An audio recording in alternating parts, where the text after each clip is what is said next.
The billionaire addressed the room solely in Mandarin, and a heavy silence hung over the group until the black maid responded. The boardroom buzzed with unspoken tension.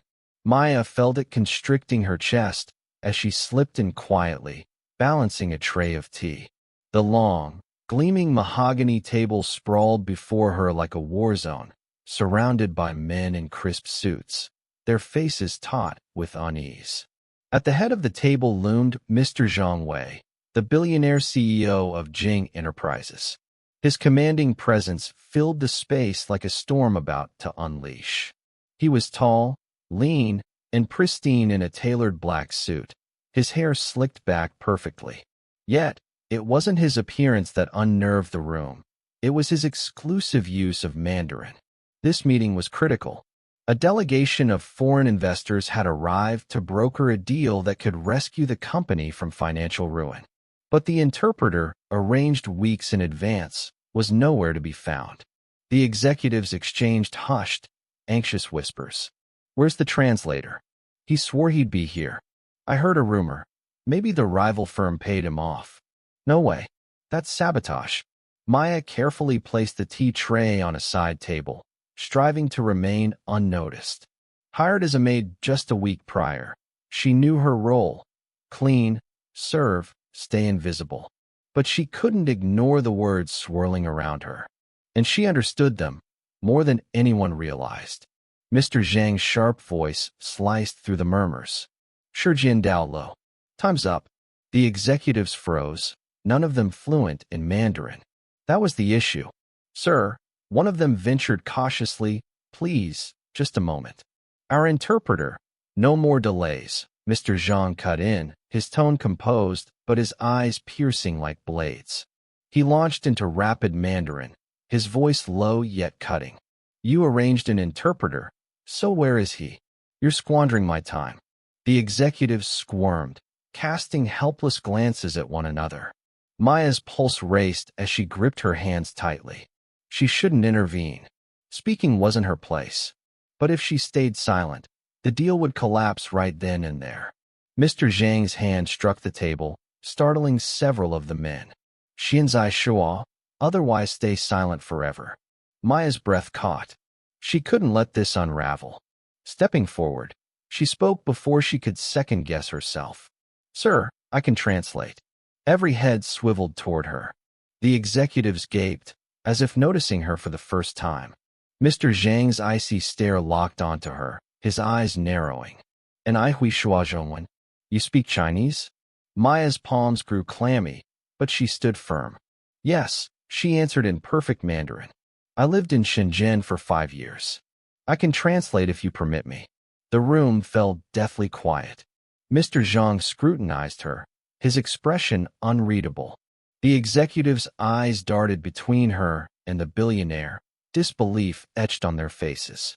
At last, Mr. Zhang gave a curt nod. "Xing Hao. Very well, let's proceed." Maya exhaled quietly, stepping toward the table. Positioning herself between Mr. Zhang and the investors, she began translating his words into English with precision, her Mandarin flawless in tone and cadence, her English clear and polished. The executives sat back, stunned, as the maid they'd overlooked became the room's linchpin. Mr. Zhang's gaze lingered on her, and for a fleeting moment, Maya wondered if he was impressed or irritated, but she had no time to dwell. The meeting was underway, and all eyes were on her. Her hands remained steady. This was her moment, and she wouldn't falter. If you're captivated by this story, don't forget to subscribe and share where you're watching from in the comments. Maya stood tall, her posture unwavering as she translated Mr. Zhang's words with seamless accuracy. The billionaire's crisp Mandarin rang out like shards of glass, each word heavy with intent, and Maya conveyed it in English without missing a beat. Initially, the executives sat rigid, grappling with the reality that this maid had become their salvation. Moments earlier, their strategy had been unraveling when the hired interpreter failed to appear, likely coerced by a rival company to derail the deal. Now, the tide had turned. Maya's heartbeat thrummed in her ears, but her voice remained steady as she bridged the two languages. I trust you see that our product is more than a financial win. We aim for a lasting partnership, not fleeting profits. Mr. Zhang's gaze remained fixed on her as she spoke, his expression inscrutable. Was it doubt, intrigue, or approval? The investors nodded, their cautious demeanor softening. One leaned forward. That's the kind of commitment we value, he said in English. But how can we trust your supply chain can handle our scale? Maya translated with precision. Mr. Zhang responded swiftly. Gao Tamin, women de Gongyinglian by Tamin Chi Dai de Xianjin Sanbei. Tell them our supply chain is 3 times more advanced than they anticipate. Maya relayed the message exactly, her tone mirroring Mr. Zhang's confidence without crossing into arrogance. The investors exchanged impressed glances.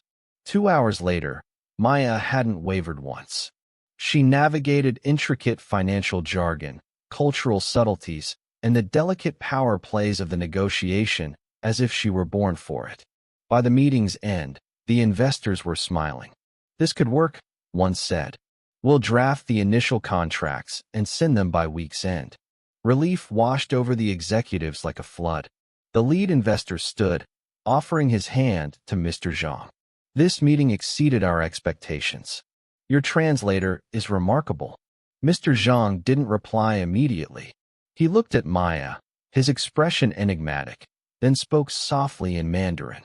She's not our translator. Maya hesitated, unsure whether to translate that. She's just a maid. Her stomach nodded, but then Mr. Zhang continued, but she outperformed any professional interpreter. The room seemed to exhale collectively. The executives glanced at Maya, some still processing how a woman in a maid's uniform had saved their careers. Thank you, Maya, one murmured. You saved this company today. She offered a small, courteous nod, her heart pounding too loudly to speak. When the investors departed, the boardroom cleared until only Maya and Mr. Zhang remained. He stood silently, facing the floor-to-ceiling window, gazing at the city skyline. Why do you speak Mandarin? He asked quietly. Maya clasped her hands. I worked in China, sir.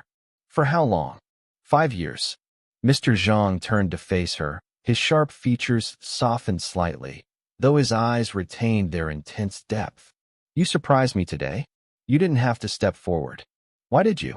Maya paused, choosing her words carefully. Because it didn't feel right to stand by and watch everything collapse when I could help. Mr. Zhang studied her for a long moment. Most would have stayed silent. I'm not most people, she said softly. A faint flicker of amusement crossed his face, so brief she nearly missed it. Take tomorrow off, he said abruptly. You've earned it. She blinked. Sir, and come to my office the day after, he added. We'll discuss your future here. Before she could reply, he strode past her and left. Maya stood alone, staring at the door. She wasn't sure what had just transpired, but one thing was certain. Her life had changed. For the first time in years, she allowed herself a small smile. She had spoken when no one else dared, and it had altered everything. If this story moved you, please like the video and subscribe for more inspiring, emotional, and unexpected tales. Let us know in the comments where you're watching from. We love hearing your stories too. Until next time, stay kind, stay inspired, and keep watching.